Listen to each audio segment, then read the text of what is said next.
Good afternoon, class 9 student. Today, just we will start new chapter Jainism and Buddhism. Topic is Jainism and Buddhism. Just we have completed the Aryan. It means the Vedic period and Vedic. During the Vedic period, just Aryan came from the Central Asia, settled into India, and how just they learned different types of the metals like just iron is also it is known as the, so they discovered iron, and by the help of the discover of the iron just they clear the forest and started to live a settled life. Now in the 6th century BC, two new religion emerged in India. Number one Jainism, number two Buddhism. So in the 6th century BC, two new religions emerged in India, Jainism and Buddhism. Now I will discuss about the sources of the Jainism and Buddhism. Sources of Jainism and Buddhism. First, we will discuss about the sources of the Jainism, and after that, I will discuss about the sources of the Buddhism. So, sources of the Jainism. First, we will discuss about the Angaj. What I will discuss Angaj. There were 12 Angaj. How many Angaj? 12 Angaj. And the auxiliary books of the Angaj is also known as the Upangaj. So 12 Angaj and 12 Upangaj give us detailed information about the Jainism.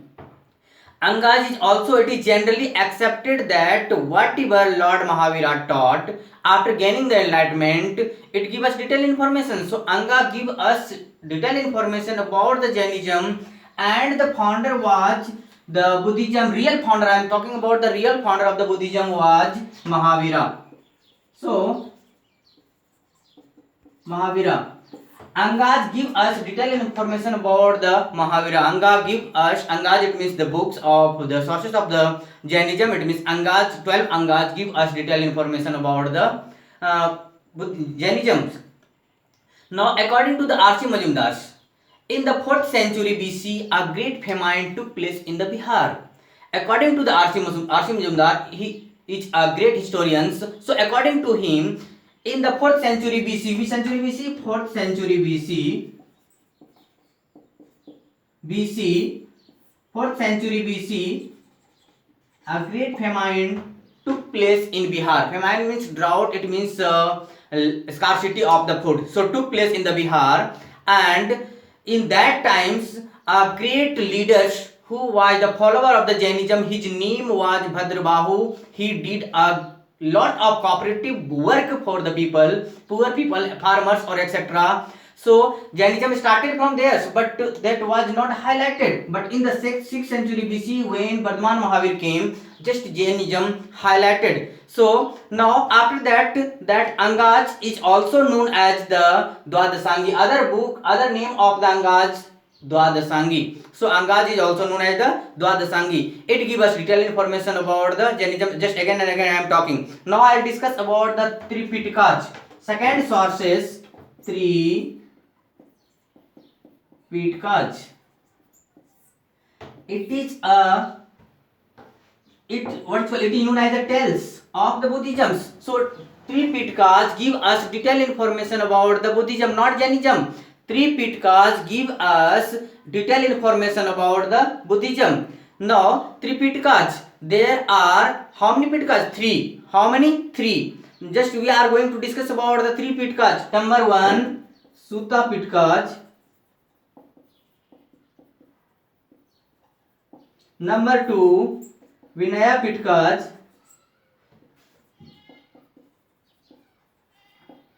And number 3, Abhidhamma Pitakas.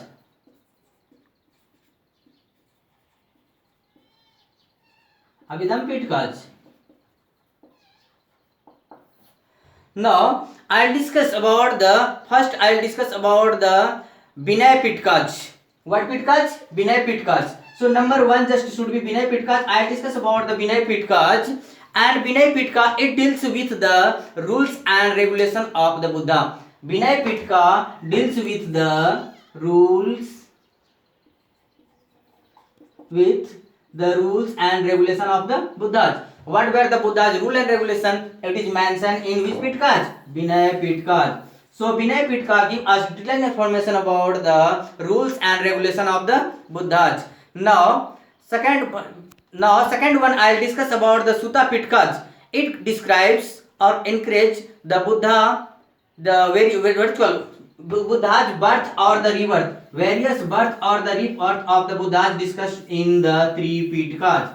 Three Pitkas give us detailed information about the birth or the previous birth of the Gautam Buddha. So Vinay Pitka deals with the rule and regulation of the Buddhisms, and three Pitkas, Sutta Pitka give us detailed information about the birth or the rebirth of the Buddhas. Now I'll discuss about the Abhidham Pitkas. What I discuss Abhidham Pitka. So Abhidham Pitkas, it deals with the Buddhist philosophy. Abhidham Pitka deals with the Buddhist philosophy. Buddhist philosophy.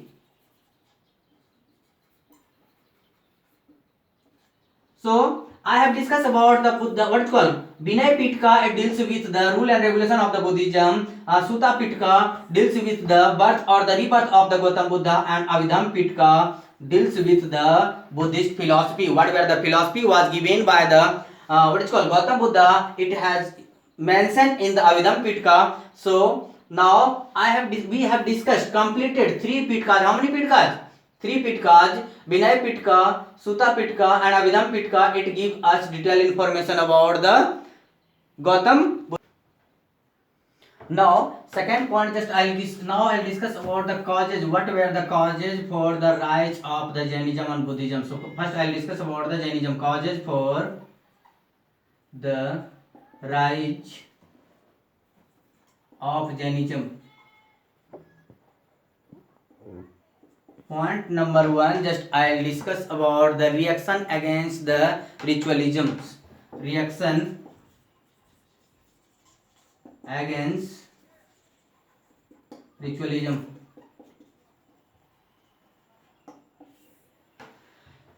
Now, reaction against the ritualisms. Even also there was the rigid caste systems. Rigid caste. Now, second, what's called again, I'll discuss about the reaction against the ritualisms. That time all the powers were vested in the Brahmin people, upper classes people. Whatever the upper classes people used to say, last three classes people follow to them. So even also Brahmin people used to give force to the ordinary people. Just you organize the yagyan and katha puja, and in that program they wasted a lot of money. It was impossible for the farmers or the poor people, so they were not ready to organize that types of the ritual ceremonies or the religious programs, and they were searching another leaders. And same situations Bardhaman Mahavir started to increase to the people. So just they left the Hinduism and start to participate in the Jainism. Second one was corruption in the religions. Corruption in religion. Especially the religious places only opened for the upper classes people, not for the untouchable people or last Varnas. Third classes, it means Sudras were not allowed to enter into the temple or the religious places, and even also if they did the little mistakes, they had to pay a lot of fines. So that is why they were not happy from the Hinduism, and when the Jainism started, they became the follower of the Jainism. Third point, I'll discuss about the rigid caste system. I was saying about the caste system. Caste system was very highlighted in that times, and all the power were vested in upper two classes, Brahmins and the Kshatriyas. Rigid caste systems. But Jainism was open for all. It was not given any barrier to any peoples. Like in the Hinduism, religious places like temple was open for only the upper classes people. But Jainism temples or the religious places was open for all. Number fourth point, I'll discuss about that was political situations. Even also many religious kings started to follow the Jainisms. Political situation or the systems.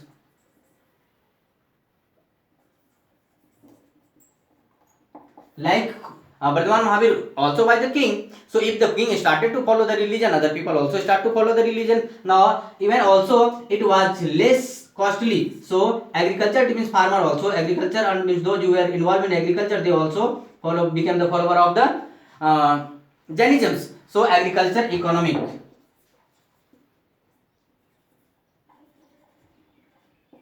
economy,